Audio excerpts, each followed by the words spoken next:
Oda really went off with the number of reveals in chapter 1023. Another one. Another one. Another one. Another one.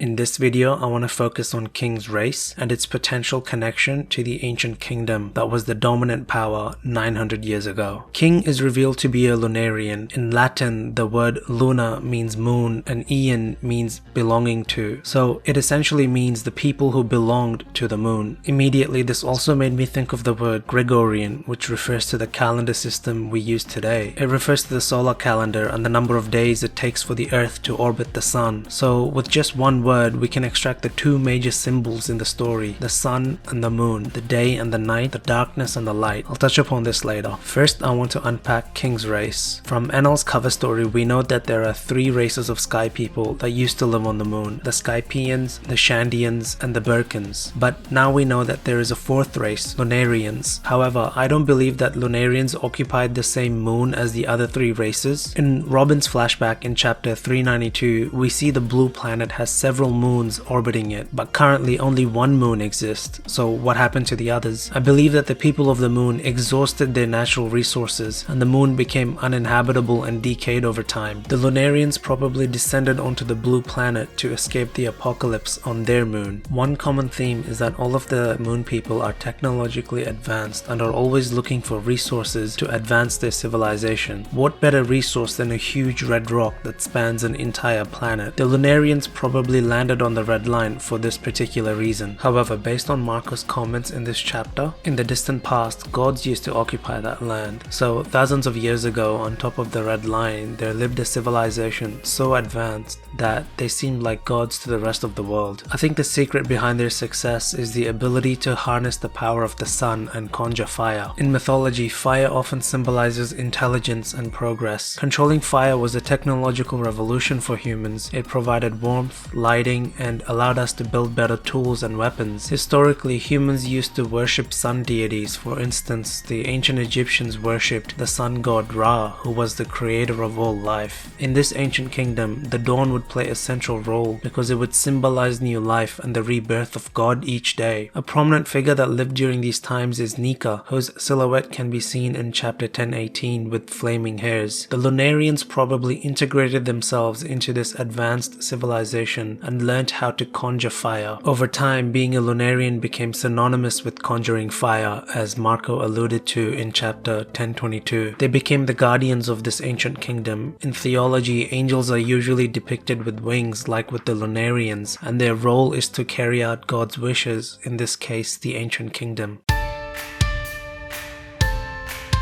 Since this kingdom lived on top of the red line, it explains the close relationship they had with Fishman Island, which is directly below them. It would be their closest neighbor and ally. This explains why two poneglyphs, one of them being a road poneglyph, was given to Fishman Island. It's a sign of extreme trust between the two kingdoms and alludes to the promise that Joy Boy made over 800 years ago. The other road poneglyphs were given to trusted allies like the Minks of Zou and the Samurai of Wano. Poneglyphs could have also been given to the giants.